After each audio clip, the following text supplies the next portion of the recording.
The cold wind moved through the dark streets of Cedar Grove, California, sharp enough to hurt your skin.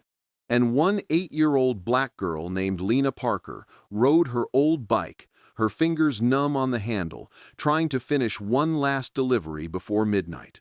It was the only thing standing between her and losing her room. But then she saw him, an old man standing by the bus stop, shivering and confused, as people walked past without even looking. She tried to keep going, but her heart refused. Stopping meant losing everything, but leaving him there meant losing herself. That single choice, made in the freezing dark, was about to change her life in a way she could never imagine. Snowflakes hit her face as she pedaled, her breath white in the cold air. Her thin jacket did little to stop the wind that bit at her neck. She could see her reflection on the wet street, small and tired, a girl holding on to life with a bike older than her dreams.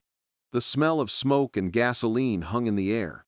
Every push of the pedal hurt, but she told herself she could make it. Just one more delivery, then a few hours of warmth at the small boarding house she called home. Her phone buzzed inside her pocket. It was her manager again. "Don't be late, Lena. Last warning." She didn't reply. There was no point. She already knew the rules. One mistake, one delay, and she was out. She gripped the handle tighter and kept going. The road ahead was quiet. Streetlights blinked like tired eyes, casting weak orange light on the empty sidewalk. That was when she saw him again, clearer this time. The old man stood under the bus stop sign, his gray coat open, one glove missing, his face pale. He held a wrinkled paper in one hand, staring at it like it held all the answers he had lost. Lena slowed down, one foot dragging on the icy road. She looked around, hoping someone else would stop. Nobody did. Cars rolled by. People looked away, pretending they didn't see. "Keep going," she whispered to herself. "You can't stop. You'll lose your job." But her heart wouldn't listen. Something about the man's face, the lost look in his eyes, made her think of her grandfather back in Southside, the way he used to get confused before the sickness took him. She turned her bike toward the curb, her stomach tight with fear and doubt. The delivery could wait. Maybe she could help him and still make it in time. "Sir," she said softly, stepping closer. "Are you okay?" The man looked up slowly, his voice trembling. "Bus 12, did it come already?" Lena frowned. "Bus 12 stopped running an hour ago! Where are you trying to go?" He looked down at the paper again, his lips moving as he read the faded words. "Oakview Drive, my home, I think." His voice was weak, almost lost in the wind. Lena looked at his shoes, soaked through with melting snow, and the thin scarf hanging loose around his neck. "You shouldn't be out here alone," she said. "It's too cold. You'll get sick." He gave a small smile that barely reached his eyes. "I thought the bus would come. I've been waiting." She looked at her phone. It was 11:47. If she left now, she might make it before midnight. But she couldn't ignore the man standing right in front of her. "Come on," she said finally. "Let's get you home." The man shook his head. "I don't want to bother you." Lena smiled weakly. "Too late. I already stopped." He chuckled softly, the sound cracked but warm. Slowly, he stepped closer, leaning on her bike for balance. His name, he said, was George Bennett. She wrapped her scarf around his neck, tucking it gently under his chin. "Hold on tight, okay? I'll go slow." The wind picked up as she pushed the bike forward. The chain creaked, the tires slipped on patches of ice, but she kept moving. The night around them felt endless, like the whole world had fallen asleep. "You remind me of my daughter," George said quietly after a while. "Yeah? Where is she?" He looked down, his voice fading. "Gone now. Long time ago." Lena didn't know what to say. She just nodded and kept pedaling. The road curved along the edge of the river. Streetlights reflected in the dark water. Her legs burned, but she didn't stop. She could feel the old man's shivers through the seat, his breath coming out in small, uneven clouds. "You live far?" she asked. He nodded.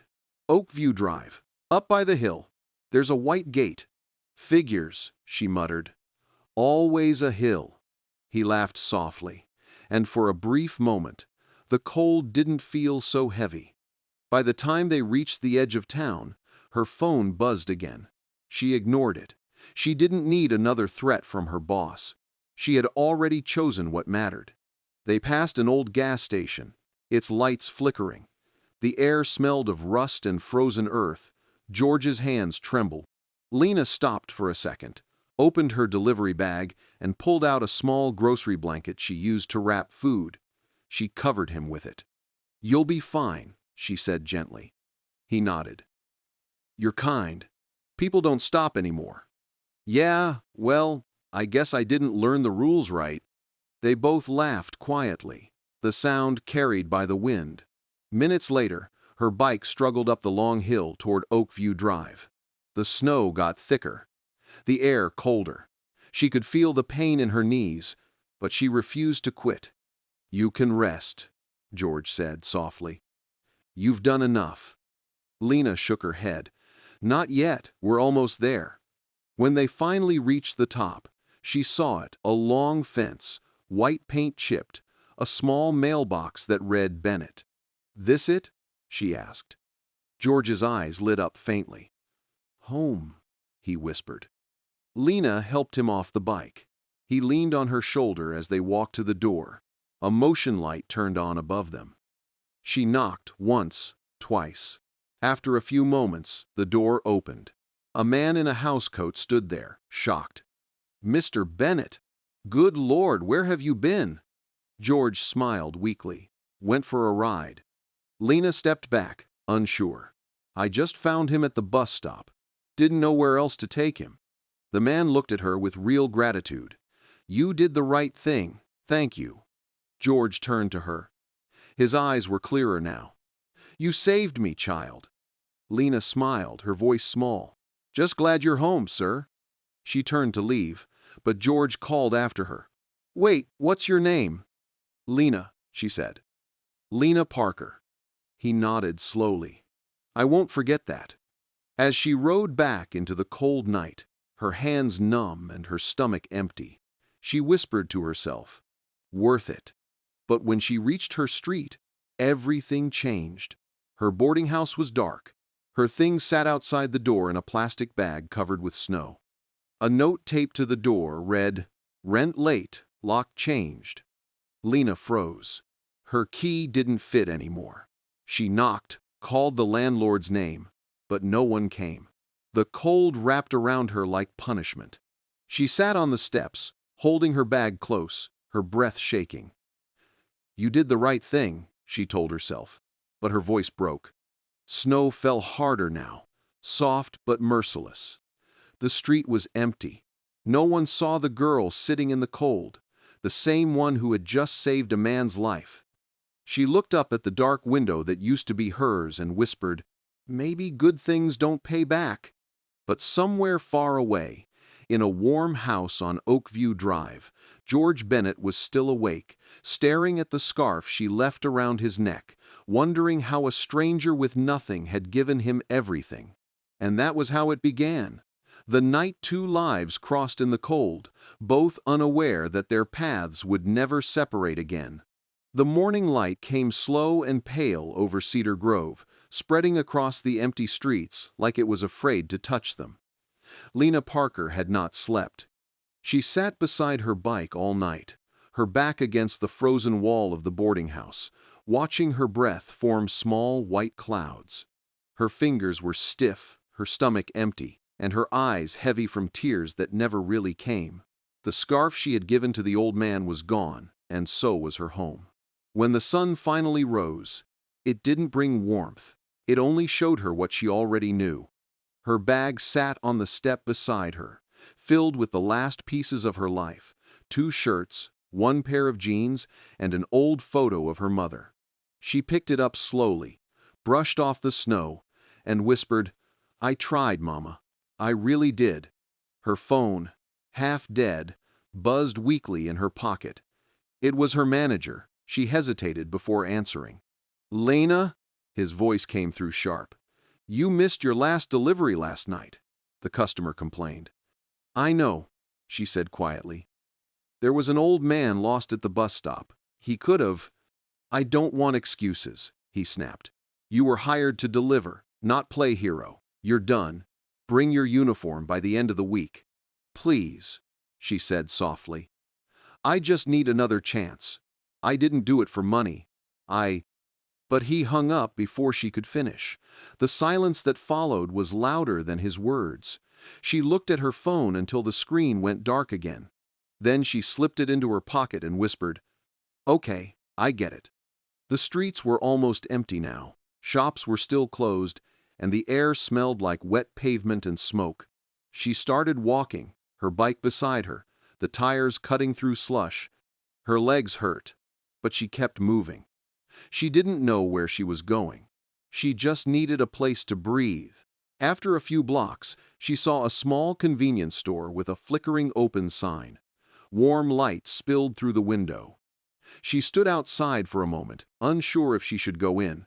Then the cold pushed her forward. The bell above the door jingled softly. The smell of old coffee and floor cleaner filled the air. Behind the counter stood two men. One was older, with kind eyes and gray hair. His name tag said Frank. The other, younger, had a slick haircut and a face that looked like it never smiled. His tag said Kyle. Frank looked up first. Morning, kid. You look frozen. Lena forced a small smile. A little. I just need to rest for a bit. I can help around if you want. I'll work for free. Kyle frowned. We're not a shelter, he said sharply. Frank shot him a warning look. Relax, she's just cold. Then turning back to Lena, he said gently, You can stay for a while. But if you want to help, you can stack the drinks by the cooler.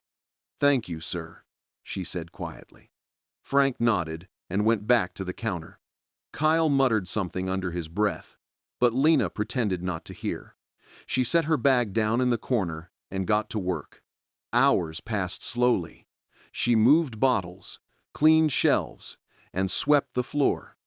The warmth from the heaters made her dizzy, but it felt good after the night she had. Every time she looked up, Kyle was watching her, arms crossed, eyes full of doubt. Around noon, Frank handed her a small cup of hot chocolate. Here, drink this, he said. She hesitated. I don't have money. It's on me, he said simply. You look like you need it. She nodded, grateful, and took a small sip. It burned her tongue, but it felt like life. Thank you, she whispered. Frank smiled. Don't mention it. But the peace didn't last long. Later that night, after the last customer left, Kyle called out from behind the counter. Frank, we're short $20. Frank frowned. You sure? Maybe miscounted. No, Kyle said quickly. I checked the drawer earlier. It was fine until she came. Lena froze, the broom still in her hand. What? I didn't take anything. Kyle stepped closer, his voice hard. Yeah, that's what they all say. You've been near the counter all day. Frank's tone turned firm. Kyle, stop. Don't accuse her without proof. Kyle ignored him. Check her bag then. Go ahead. Lena's face went pale. You can check it, she said quietly. I didn't take anything. But Kyle was already storming into the back office to pull up the camera feed. Lena stood still, her heart sinking. She could hear him clicking through the footage. Then his voice came out, cold and satisfied. The footage between 11 and 12 is gone, he said, walking back. Guess who was working then? Frank shook his head. That's not possible. The system backs up automatically. Yeah, unless someone deleted it, Kyle said, staring straight at Lena. She must have done it. Lena's throat tightened. I don't even know how to do that. Sure you don't, Kyle muttered. First you asked to stay warm, now we're missing money. How convenient. Enough, Frank said sharply. Nobody's calling the cops until I check everything myself. Kyle crossed his arms, angry. You're too soft, Frank. You'll regret this. Lena couldn't hold it anymore. I didn't steal anything, she said. tears finally spilling from her eyes. I just needed a place to stay warm. That's all. The air in the store went quiet. Only the sound of the old heater filled the space. After a long moment, Frank walked into the office. Minutes later, he came out holding a small remote. His face was calm, but his eyes were sharp. "Funny thing, Kyle," he said quietly. "We have a second camera. One you didn't know about." Kyle's face changed. "What?" Frank pressed a button. The small screen behind the counter lit up. The footage showed Kyle himself taking the money and sliding it into his jacket. Lena covered her mouth in shock. Frank turned off the screen. "You want to explain that?" Kyle's voice shook. "I was just checking the drawer. You know, counting." "Counting what you were stealing," Frank said flatly. "Get out." Kyle tried to argue, but Frank's look stopped him cold. He grabbed his coat and stormed out, slamming the door behind him. The store fell silent again. Lena stood frozen, her body shaking. "I didn't mean to cause trouble," she whispered.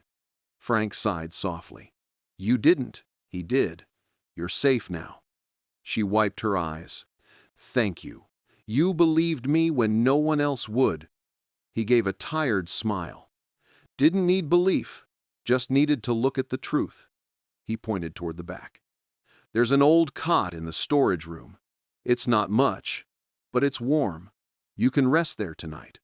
Lena nodded slowly, her voice small. "Thank you." In the back room, the air smelled like paper and dust, but it was warm. She sat on the cot, wrapping the blanket around her shoulders. For the first time in days, she felt safe. Before she closed her eyes, she whispered softly, "Maybe good still exists somewhere." She didn't know that across town, inside a large white house on Oakview Drive, the old man she had helped was awake too, staring at the scarf she left behind. Beside his bed stood his assistant, Mark Davis, holding the crumpled paper with her phone number written in blue ink. "Find her," George Bennett said quietly. "Find the girl who saved my life." And that was how their paths began to cross again. One from warmth, the other from gratitude, both unaware that fate was already preparing something far bigger than either of them could imagine. The next morning, the sky over Cedar Grove was still gray, but the air felt lighter than before. Lena Parker woke up in the small back room of the store. For a few seconds, she didn't move.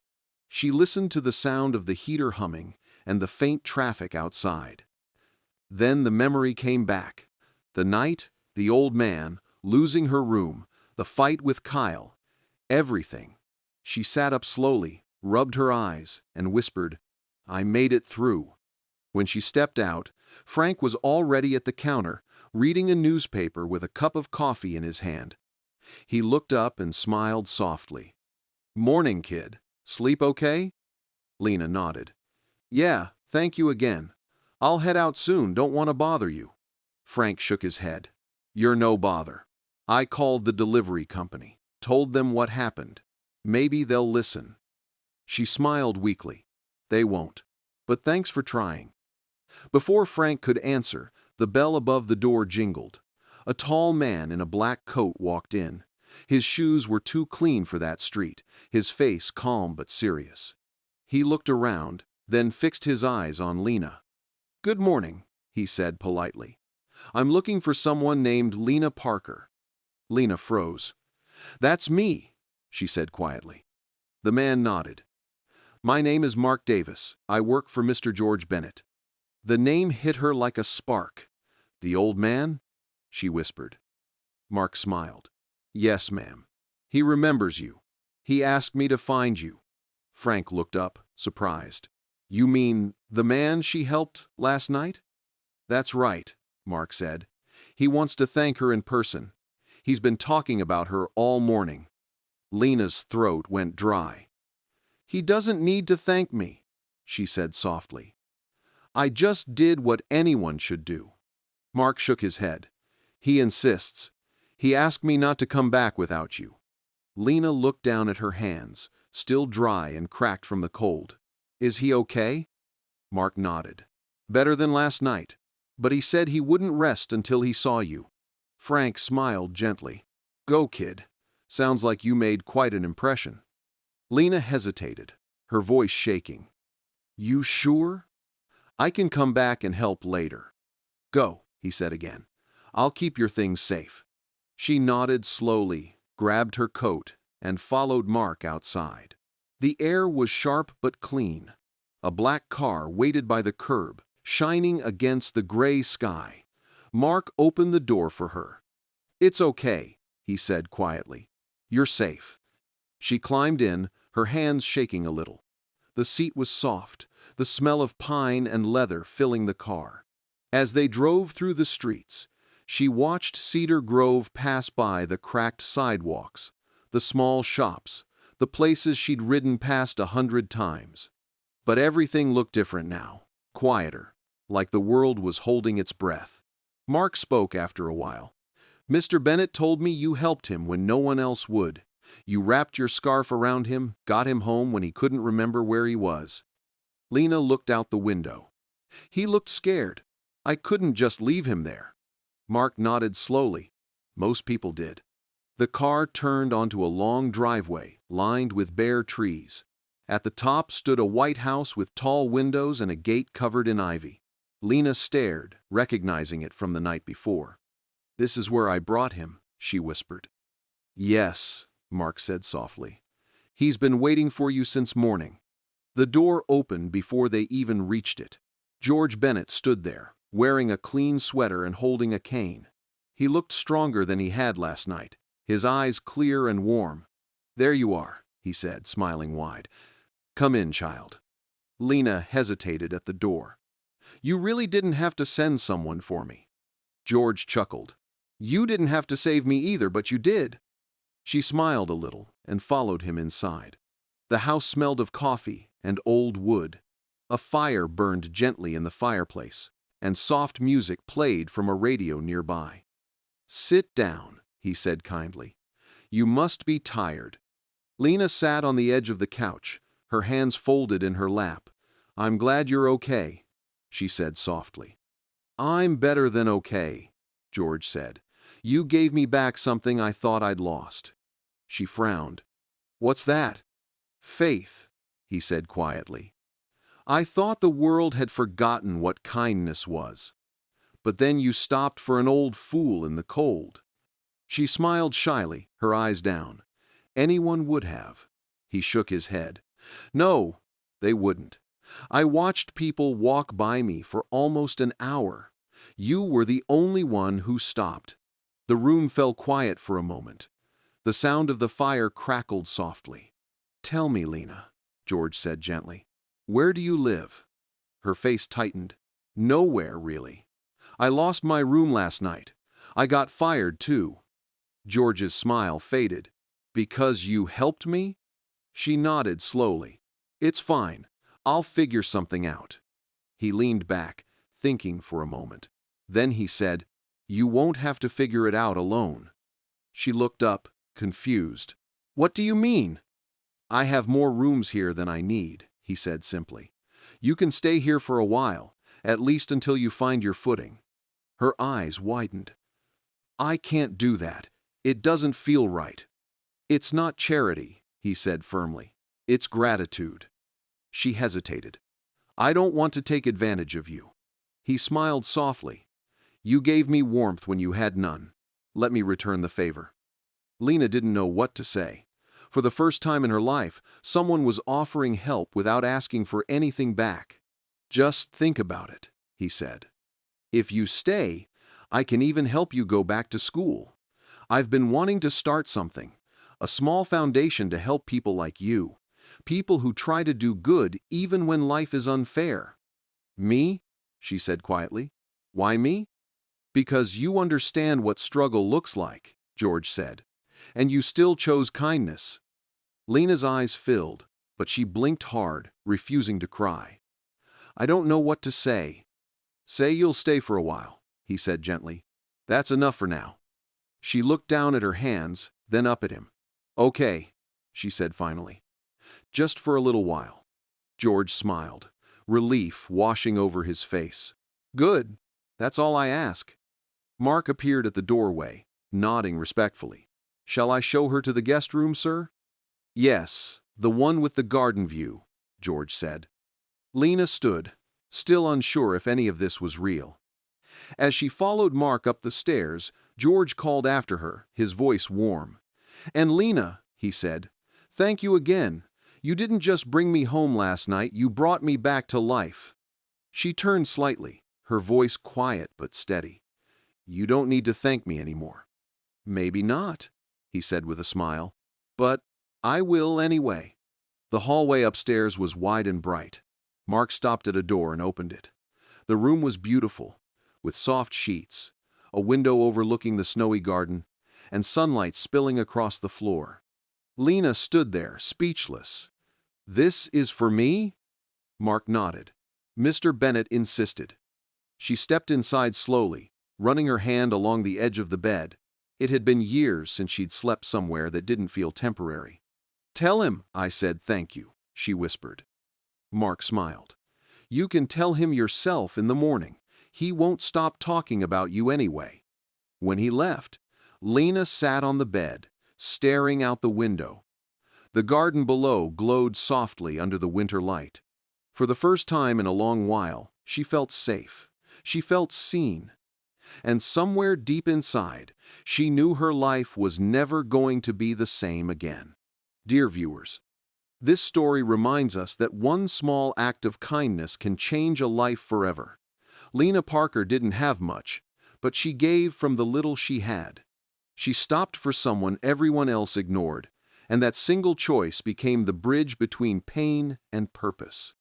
In a world where people walk past those who need help, this story teaches us that compassion still has power, and love can still heal. Tell us in the comments where you are watching from, and what lesson you learned from this story. Did it remind you of a moment when you helped someone or when someone helped you? We would love to hear your thoughts. If this story touched your heart, don't forget to like, subscribe, and share it with others who believe that kindness can still change the world. And if you want to hear more real, emotional, and heart-touching stories like this, type "more stories" in the comments section, and you will be the first to get the next one from us. Thank you for watching, and always remember, a single act of kindness can light up even the darkest night.